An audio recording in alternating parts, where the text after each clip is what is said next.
وہ حقوق جو اس ملک میں اور مسلمان ملکوں میں ہمارے پاس پہلے کبھی تھے ہی نہیں. پیغمبر محمد صلی اللہ علیہ وسلم نے ہمیں سکھایا کہ عورتوں کو عزت کیسے دی جائے. مثلا میں کہوں گی کہ ہمیں مہر کا دیا جانا اس کی ایک مثال ہے. پہلے تو عورت اپنی رقم مرد کو دیا کرتی تھی نا، اور اب مرد عورت کو مہر دیتا ہے. سبحان اللہ. یہ ان لوگوں کے لیے بہت بڑی بات تھی جو بیٹی کی پیدائش پر اپسٹ ہو جایا کرتے تھے اور اتنے زیادہ کہ وہ اسے قتل کر دیتے تھے. پیغمبر محمد صلی اللہ علیہ وسلم کا فرمان ہے، مفہوم کچھ اس طرح سے کہ اگر تم بیٹیوں کی پرورش کرو گے تو تمہیں جنت ملے گی، تم میرے ساتھ جنت میں اس طرح ہوگے. سبحان اللہ.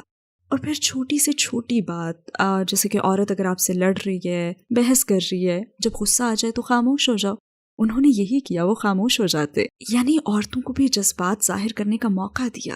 سبحان اللہ. کون سا دین آپ کو یہ باتیں سکھاتا ہے؟ میں ایسی بہت سی مثالیں دے سکتی ہوں، اگر شاید پھر آپ کی ریکارڈنگ کبھی ختم ہی نہ ہو. یعنی آپ اسلام میں عورتوں کی حیثیت سے متاثر ہوئیں اور اس کے علاوہ بھی کسی چیز نے متاثر کیا؟ سچ یہ ہے کہ جب میں یونیورسٹی میں تھی تو میں ایسی زندگی گزار رہی تھی جہاں مجھے بہت زیادہ آزادی حاصل تھی. یعنی جب کسی کو اتنی زیادہ آزادی حاصل ہو، وہ باہر جاتی ہو، کلبنگ، ڈانسنگ، وہ شراب پیتی ہو، یہ لائف سٹائل ہو، تو ایسے میں نا پھر اسے ہمیشہ خوشی کے اگلے لمحے کی تلاش رہتی ہے، یا پھر وہ دوسرے شخص کی طرف سے نا عزت افزائی کے الفاظ سننا چاہتی ہے جو کہ اسے کہے کہ او واو بہت پیاری لگ رہی ہو، یا آئی لو یو. اور ایک لڑکی کی حیثیت سے نا وہ بس دوسروں ہی کی طرف دیکھتی ہے جو اسے اس طرح سے عزت دیں، جبکہ اسلام میں آپ کو یہ سب کرنے کی ضرورت نہیں ہوتی. یہاں عزت افزائی دوسروں کی طرف سے نہیں آتی. پیغمبر محمد صلی اللہ علیہ وسلم نے ہمیں سکھایا کہ ہماری قبولیت سب سے پہلے اللہ سبحانہ و تعالیٰ کی طرف سے ہوتی ہے، اور جب آپ اللہ اور پیغمبر محمد صلی اللہ علیہ وسلم سے محبت کرنا سیکھ لیتے ہیں نا تو پھر عجیب اطمینان محسوس کرتے ہیں. آپ کو یہ الفاظ سننے کے لیے نا پھر کسی بھی مرد پر بھروسہ نہیں کرنا پڑتا، اور اگر وہ بھی آپ کو مل جائے تو یہ تو اللہ کی رحمت ہے نا، اور آپ اس طرح ساتھ ہو جاتے ہیں. اس طرح نہیں، اس طرح ساتھ. اللہ سبحانہ و تعالیٰ قرآن میں فرماتے ہیں کہ اس نے مردوں اور عورتوں کو برابر مگر مختلف بنایا. یہ کتنی کمال کی بات ہے نا یہ. اور میں نے اس سے یہ سمجھا ہے کہ جب اللہ سبحانہ و تعالیٰ آپ کو کہتے ہیں نا کہ عورت خود کو ڈھانپ کر رکھے، حجاب پہنے، تو اس لیے کہ اس نے ہمیں ایک دوسرے سے مختلف بنایا. مجھ میں اچھا لگنے، خوبصورت لگنے کی خواہش ہو سکتی ہے، مگر اللہ نے مردوں کو مختلف بنایا ہے. وہ آپ کو دیکھ کر یہ سوچ سکتا ہے کہ میں اس کے پاس جا سکتا ہوں، میں یہ کر سکتا ہوں، یا پھر یہ میں کہہ سکتا ہوں. لہٰذا اللہ فرماتا ہے کہ خود کو محفوظ بناؤ، خود کو ڈھانپ کر رکھو. مگر مرد میں خواہش ہمیشہ رہے گی. ہاں جب یہ تعلق حلال ہو جائے تو آپ اس سے لطف اندوز ہوتے ہیں، اور اگر آپ کے پاس نہ ہو تو پھر آپ غیر مطمئن رہتے ہیں. وہ کون سی بنیادی بات ہے جس نے آپ کو قائل کیا کہ اسلام ہی 100% سچ ہے؟ السلام علیکم بھائیوں اور بہنوں. ہمیں احساس ہوا ہے کہ ہمارے چینل پر 80% ناظرین بشمول اس ویڈیو کے ہمارے سبسکرائبرز نہیں ہیں. جیسا کہ آپ جانتے ہیں کہ ہم غیر منافع بخش تنظیم ہیں اور ہماری ویڈیو پر اشتہارات غیر فعال ہیں. ٹوورڈز ایٹرنٹی صرف ایک یوٹیوب چینل ہی نہیں بلکہ ایک مدرسہ بھی ہے. یہاں ہم خود کو اور نوجوانوں کو اسلامی تعلیم سے آراستہ کرتے ہیں. لہٰذا ہمارے اس مطالبے کا واحد مقصد سچائی کو پھیلانا ہے. ہو سکتا ہے بظاہر یہ چھوٹا عمل لگے، لیکن انشاءاللہ یہ ہمیں لاکھوں لوگوں تک پہنچنے میں مدد کرے گا. آئیے اب لائک اور سبسکرائب بٹن پر کلک کریں اور ساتھ مل کر ٹوورڈز ایٹرنٹی کا سفر کریں. وہ کون سی بنیادی بات ہے جس نے آپ کو قائل کیا کہ اسلام ہی 100% سچ ہے؟ گرین لین مسجد جانے کے حوالے سے مجھے وہاں پہلی مرتبہ جانا یاد ہے، جب میں نے بہت ساری ایسی بہنوں کو دیکھا جو سر سے پیر تک سیاہ برقعے میں ڈھکی ہوئی تھیں. یہاں ہیری پوٹر کا ذکر کرنا تھوڑا فنی ہوگا، مگر وہاں مجھے ہیری پوٹر کا ایک سین یاد آ گیا جب ہاگورٹس میں وہ سب ایسے ہی لباس میں تھے. تو میرے ذہن میں پہلی چیز یہی آئی تھی، اور پھر میں نے سوچا واو، انہوں نے اپنی مرضی سے یہ لائف سٹائل چنا ہے. مطلب میں بھی اس طرح کا اعتماد محسوس کرنا چاہتی ہوں، کیونکہ میں تو ابھی منی اسکرٹ میں گھومتی ہوں نا، لیکن میں جاننا چاہتی ہوں کہ اس لباس میں سڑکوں پر چلنا کیسا لگتا ہے. اور صرف یہی نہیں بلکہ وہ سب تو بہت ملنسار، بہت محبت کرنے والی، مہربان اور مددگار تھی. اور سچی بات یہ ہے کہ کبھی کبھی دوسروں سے بات نہ کرنا نا اپنے لیے ہی مشکلات پیدا کرنے کا سبب بنتا ہے. جیسے میں نے حجاب پہننے والی مسلمان عورتوں سے تو کبھی بات کی ہی نہیں تھی، بلکہ میں نے کسی بھی مسلمان عورت سے بات نہیں کی تھی. لہٰذا میرے لیے یہ پہلا موقع تھا. انہوں نے تو مسکرا کر میرا استقبال کیا، جبکہ ہم لوگوں میں تو اتنے تعصبات اور اتنے غلط خیالات ہیں، اور ہم سمجھتے ہیں کہ حجاب والی عورتیں تو مسکراتی نہیں ہیں. اور یہی وہ عورتیں تھیں جو مسکرا بھی رہی تھیں، ہنس بھی رہی تھیں، مذاق بھی کر رہی تھیں. اور میں نے سوچا کہ یہ تو نارمل ہے، یہ بھی انسان ہے. وہ سیاہ گاؤن میں حرکت کرتی ہے، کوئی پتلیاں نہیں ہیں، یہ انسان ہے، اور کتنی عظیم عورتیں ہیں. آپ نے کلمہ کیسے پڑھا اور آپ کو کیسا محسوس ہوا؟ میں نے اسی مسجد کے اپنے اگلے ہی وزٹ میں کلمہ پڑھ لیا تھا الحمدللہ. وہاں تقریباً 60 سے 70 لوگ تھے. اور اس وقت مجھ سے قریب ترین فرد جس نے مجھے کلمہ پڑھوایا تھا وہ اب بھی مجھ سے سب سے زیادہ قریب ہے الحمدللہ. لہٰذا کلمہ پڑھنے کا تو تجربہ بہت شاندار تھا. ویسے مجھے خوف بھی محسوس ہوا تھا لیکن اچھا احساس تھا، بہت ہی اچھا احساس. مجھے کلمہ پڑھنا، غسل کرنا سب یاد ہے اور مجھے بالکل ایسا محسوس ہوا جیسے میرا نیا جنم ہوا ہے. اور یہ نئی شروعات ہی تھی کیونکہ میں جانتی ہوں کہ اللہ سبحانہ و تعالیٰ سب گناہ دھو دیتا ہے مگر جو نیکیاں ہوتی ہیں ان کا ثواب باقی رہتا ہے. تو یہ ایک بہت ہی اچھا احساس تھا اور میں ایک مسلمان عورت کی شناخت اپنانے کے لیے تیار تھی. ہاں، اس کے بعد میں نے پڑھنا اور پھر بہت زیادہ پڑھنا شروع کر دیا. آپ کے قبول اسلام پر آپ کی فیملی اور ارد گرد کے لوگوں کا کیا ری ایکشن تھا؟ وہ بہت بہت مشکل وقت تھا مگر اس مشکل وقت کے ساتھ آسانی بھی تھی. ہاں، میں نے اسے نہیں پہچانا کیونکہ انہوں نے مجھ سے تعلق بالکل ہی توڑ لیا تھا. لہٰذا میرے پاس سوائے اللہ کے کوئی نہیں تھا. اسلام قبول کر کے میری شادی بھی بہت مشکل کا شکار ہو گئی تھی. بچوں کی ماں ہونا خود ایک بہت بڑی مشکل ہے. اپنی فیملی کے بغیر میری زندگی کا ہر پہلو ہی مشکل تھا کیونکہ میں ان سب کے بہت قریب تھی اور مجھے ان سب سے بہت محبت تھی. وہ وقت بھی آیا کہ جب میرا دل چاہتا تھا کہ میں اپنا سر دیوار پر مار دوں کیونکہ میں سو نہیں پاتی تھی. جب آپ اتنی اذیت میں ہوں تو دماغ سکون نہیں پاتا اور دماغ میں بار بار خیالات کی بھرمار رہتی ہے. میں جس بھی چیز کی طرف دیکھتی تو سب سے پہلے اپنے ماں باپ اور اپنی فیملی کی طرف میرا دھیان جاتا. اگر میں سپر مارکیٹ جاتی تو مجھے ویکینڈز پر اپنے ابو کے ساتھ سپر مارکیٹ جانا اور گروسری کی شاپنگ کرنا یاد آتا. اگر میں آسٹا میں کوئی گانا سنتی تو اس گانے پر اپنی بہن کے ساتھ ڈانس کرنا یاد آتا. اور اگر میں ٹی وی پر کوئی پروگرام دیکھتی تو اپنے بھائی کے ساتھ اسے دیکھنا یاد آتا. اور جب میری شادی شدہ لائف میں کوئی مشکل آتی تو بھی میں دوڑ کر اپنی فیملی کے پاس جانا چاہتی تھی لیکن میں جا نہیں سکتی تھی. تو بس بے بسی سے باہر نکل کر میں کار میں بیٹھ جایا کرتی تھی. تو وہ بہت بہت زیادہ مشکل وقت تھا. اپنی فیملی کے بغیر جینا بہت مشکل ہے. تب بھی بہت مشکل تھا اور اب بھی مشکل ہے. لیکن مسلمان کی حیثیت سے ہم اس پر صبر کرتے ہیں اور ہم صحابہ کے قصوں سے جانتے ہیں کہ ان کے ساتھ بھی یہی ہوا تھا اور انہیں فیملی نے چھوڑ دیا تھا. ہم جانتے ہیں کہ پیغمبر محمد صلی اللہ علیہ وسلم نے اپنے چچاؤں کو کہا تھا کہ دیکھیں میں مختلف زندگی گزاروں گا. ہم جانتے ہیں کہ وہ لوگ بھی انسان تھے اور ان میں احساسات تھے. اب مجھ میں ان کے خلاف کوئی بھی بکس نہیں ہے. میں بس آپ سے اتنا ہی کہوں گی کہ میری ماں اب بھی میری رول ماڈل ہیں. وہ اب بھی مجھے دنیا کی ہر چیز سے زیادہ پیاری ہیں. بالکل ایسے جیسے محمد صلی اللہ علیہ وسلم کو اپنے غیر مسلم چچا سے محبت تھی. وہ اپنے چچا کے لیے روئے اور ان کے لیے سب کچھ کیا. میرے بھی اپنی ماں کے لیے وہی احساسات ہیں. وہ ایک شاندار عورت ہیں اور انہیں اس رویے کا حق ہے. میں نے ان کا دل توڑا ہے اور میں اپنی موت تک نہ اپنی ماں کا دل دکھانے کے لیے ان سے معافی مانگتی رہوں گی. لہٰذا میں ان کے لیے دعا کرتی ہوں. مجھے ان سب سے محبت ہے اور میں آپ کو کہہ سکتی ہوں کہ وہ لوگ بہت اچھے انسان ہیں. ہاں، مجھے پچھتاوا صرف یہ ہے کہ میری وجہ سے میرے والدین کی آنکھوں میں آنسو آئے. میرے خیال میں وہ وقت بھی آیا جب میں اسلام اور اپنے فیصلے کا دفاع کرنے کی کوشش کر رہی ہوتی تھی اور شاید اس سب میں نے اپنی ماں سے بہت تیز آواز میں بات کی اور شاید کسی وقت ان پر میں چیخی بھی تھی. مجھے پچھتاوا ہے کیونکہ اللہ سبحانہ و تعالیٰ قرآن میں فرماتے ہیں مفہوم کچھ اس طرح سے ہے کہ تم اپنے والدین کے ساتھ انتہائی عزت سے پیش آؤ چاہے وہ مسلمان ہوں یا نہ ہوں. کبھی کبھی میں سوچتی ہوں کہ اتنا کچھ ہونے کے بعد بھی میں مسلمان کیوں ہوں؟ کیونکہ کبھی کبھی آپ بہت سی آزمائشوں سے گزرتے ہیں. جیسے میں نے کہا نا کہ میرے دماغ میں ہمیشہ یہ سوچ رہتی تھی کہ جیسے میری فیملی میرے پاس ہے نا، وہ تقریباً مجھ سے صرف 1 گھنٹے کی مسافت پر رہتے ہیں اور پھر بھی میں اب تک یہ زندگی کیوں گزار رہی ہوں جبکہ میں اتنی مشکل میں ہوں.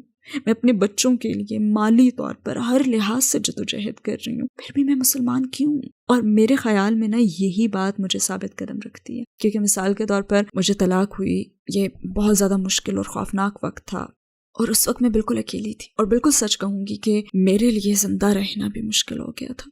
مجھے نہیں معلوم تھا کہ میں زندہ رہنا چاہتی بھی ہوں یا نہیں. بہت سارے مسائل تھے جن سے اس وقت میں اکیلے لڑ رہی تھی. اور اس وقت میں اپنی آنٹی سے ملنے گئی تھی. ویسے میں ارادہ کر کے نہیں گئی تھی، بس ایک اتفاق ہی تھا. یہ میں ان کی دہلیز پر کھڑی تھی اور 10 سال میں پہلی مرتبہ میرے خاندان کے کسی فرد نے مجھ سے محبت کا سلوک کیا تھا. وہ کمال کی عورت ہے. انہوں نے میرے لیے چائے بنائی. وہ میرے پاس بیٹھی اور کہنے لگی تم ٹھیک ہو؟ بالکل ایسے ہی کہا تھا، تم ٹھیک ہو؟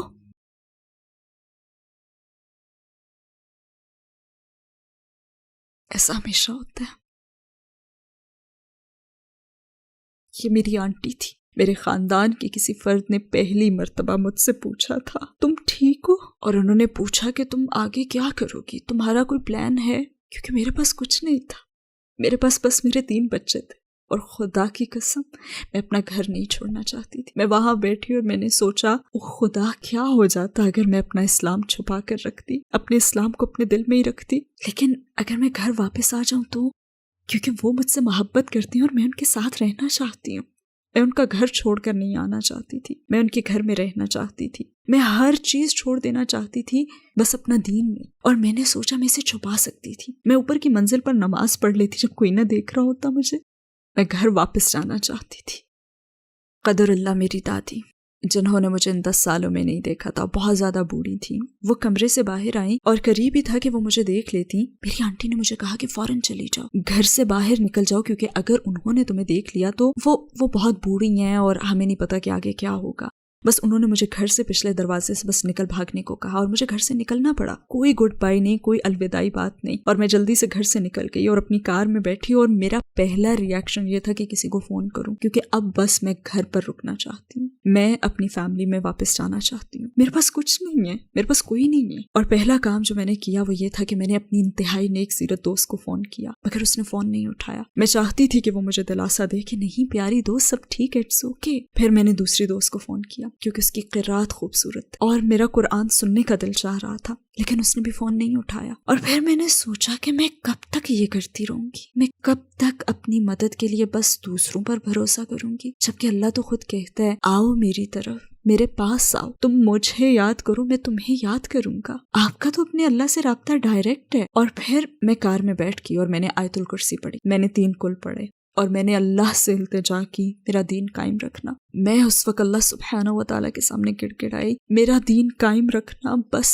میرا دین قائم رکھنا، میں اس کے لیے سب کچھ سہنے کے لیے تیار ہوں، بس مجھے مسلمان کی موت دینا. میں نے یہ دعا کی اور میرے خیال میں یہ ایک اور اہم ترین لمحہ میری زندگی میں آیا تھا جب میں نے جانا کہ ہاں میں مسلمان ہوں. کیونکہ شیطان آپ کے پاس بہت مرتبہ آئے گا اور اسلام کے بارے میں آپ کے دل میں وسوسے پیدا کرے گا. کیا میں مسلمان ہوں؟ میں کس کے لیے مسلمان ہوں؟ میں کیوں مسلمان ہوں؟ مجھے اسلام کے متعلق کون سی بات آخر پسند ہے؟ شیطان آپ کے پاس اس وقت آئے گا جب آپ بہت کمزور اور بے بس ہوں گے. شیطان آپ کے پاس آتا ہے. لہٰذا دین سیکھنے کے وہ تمام 9-10 سال اس وقت ڈھال بن کر میرے سامنے آ گئے تھے. لہٰذا میں بچوں سے بھی بس یہی ایک بات کہتی ہوں کہ کیونکہ وہ بھی نہ سمجھ ہے نا، وہ اسلام کی روحانیت کو محسوس ہی نہیں کر سکتے، وہ بھی بہت چھوٹے ہیں اور ان کی نظر میں زندگی بہت بڑی ہے. میں انہیں کہتی ہوں کہ علم سیکھتے رہو، کیونکہ آپ نہیں جانتے کہ جس لمحے آپ مشکل میں گھرتے ہو تو جو کچھ آپ نے سیکھا ہوتا ہے نا، چاہے سیکھنے کا مقصد جانے بغیر ہی سیکھا ہو، وہ آپ کی مدد کے لیے آتا ہے اور مشکل وقت میں آپ اور آپ کی زندگی کو بچاتا ہے. تو جب آپ کی امی کہیں نا کہ مدرسے جاؤ، جب آپ کی امی آپ سے کہیں چلو اپنی اسلامک اسٹڈیز کا سبق لینے جاؤ تو جایا کرو. نو مسلموں کو بھی میں یہی کہوں گی کہ علم سیکھتے رہیں. آپ بس اس لیے مسلمان نہیں ہیں کہ میں اللہ پر ایمان رکھتا ہوں، نہیں، جائیں اور علم سیکھیں، دین پڑھیں، محنت سے سیکھیں اور اسے روزانہ پڑھتے رہیں چاہے تھوڑا ہی سے.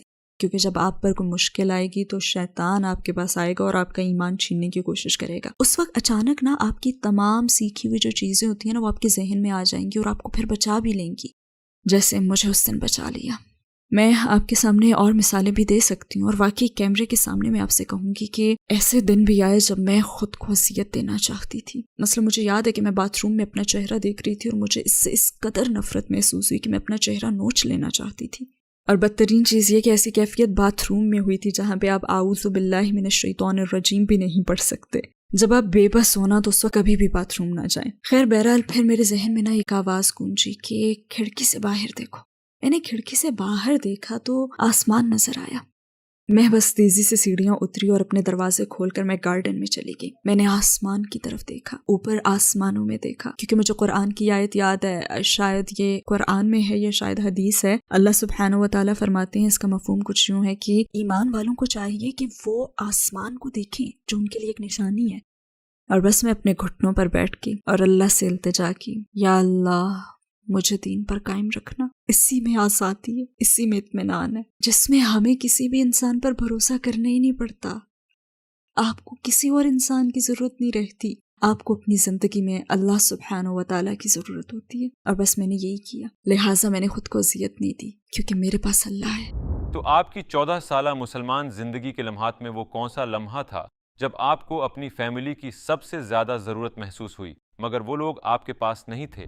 جب شادی میں مشکلات پیش آئی تھی تب مجھے اپنے والد کی ضرورت تھی، مجھے یہ تحفظ چاہیے تھا، مجھے ان کے تحفظ کی ضرورت تھی۔ ہر عورت کو کم سے کم ایک بھائی کی ضرورت ہوتی ہے، جیسے مجھے اس وقت اپنے بھائی کی ضرورت تھی۔ تب مجھے ان لوگوں کی سب سے زیادہ کمی محسوس ہوئی تھی، اور اپنی زندگی کے ہر موقع پر ایک محرم کے تحفظ اور سیکیورٹی کی کمی۔ ہم یہ باتیں سنتے ہیں نا کہ اے عورتوں ہمیں مردوں کی ضرورت ہی نہیں ہے، کم آن، آپ کو یقیناً ضرورت ہے۔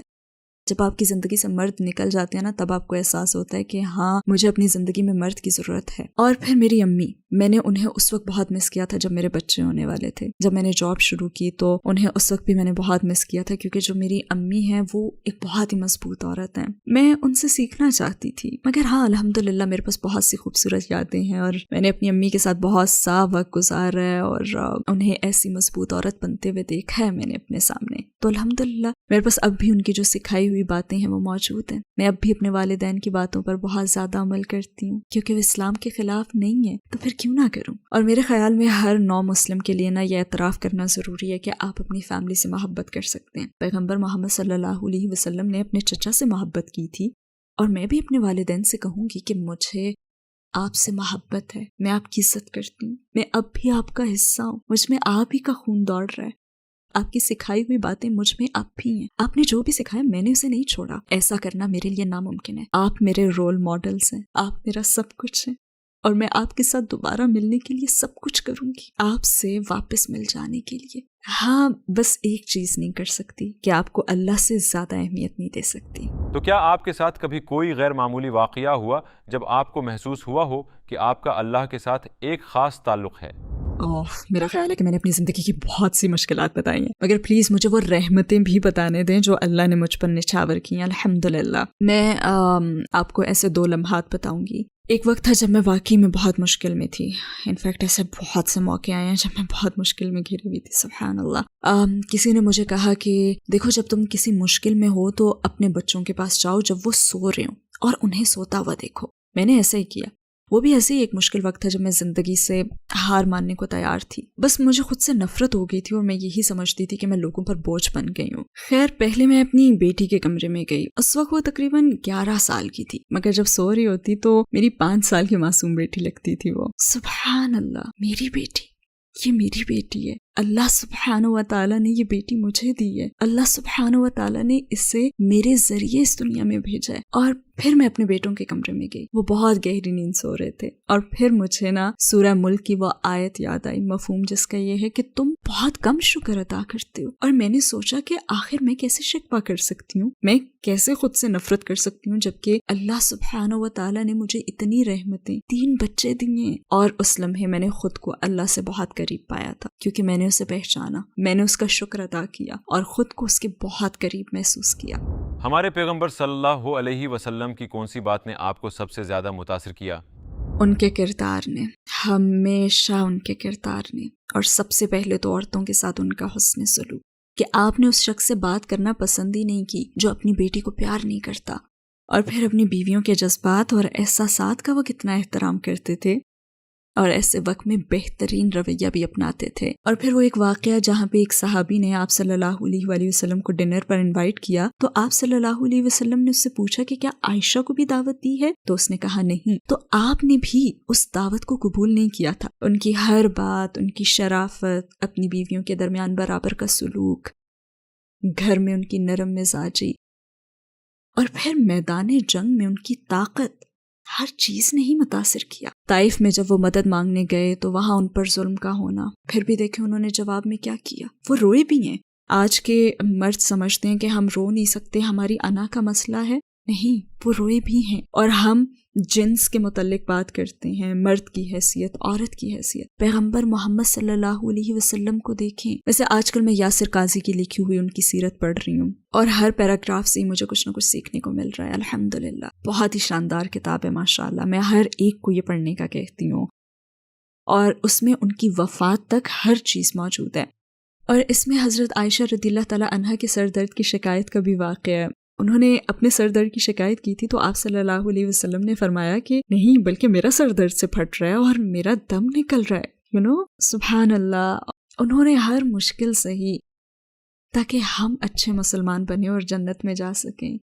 وہ اپنی فیملی، اپنے مال کے حوالے سے ہر آزمائش سے گزرے. کس لیے؟ ہمارے لیے. اسلام سے پہلے آپ کی زندگی کا کیا مقصد تھا اور اسلام کے بعد کیا ہے؟ خدایا، میرا مقصد گھر واپس جانا ہے. باخدا میں گھر جانا چاہتی ہوں. گھر، مجھے بس گھر جانا ہے، اور میں چاہتی ہوں کہ اللہ سبحانہ و تعالیٰ مجھے میری فیملی لوٹا دے. یہی میرا مقصد ہے. اے اللہ، مجھے میری فیملی واپس دے دے.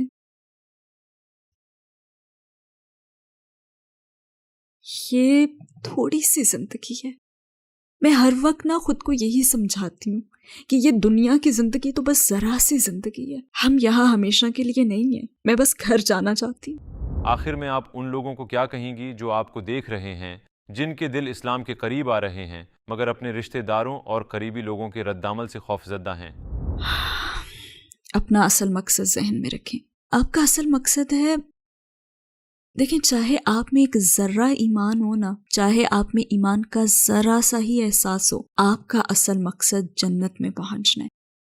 اگر آپ واقعی اس پر ایمان رکھتے ہیں کہ خدا کا وجود ہے، تو میں کہوں گی کہ سب سے پہلے آپ علم حاصل کریں. یہ جو آپ کا ذرہ برابر ایمان ہے نا، آپ اس پر جمے رہیں اور علم سیکھتے رہیں.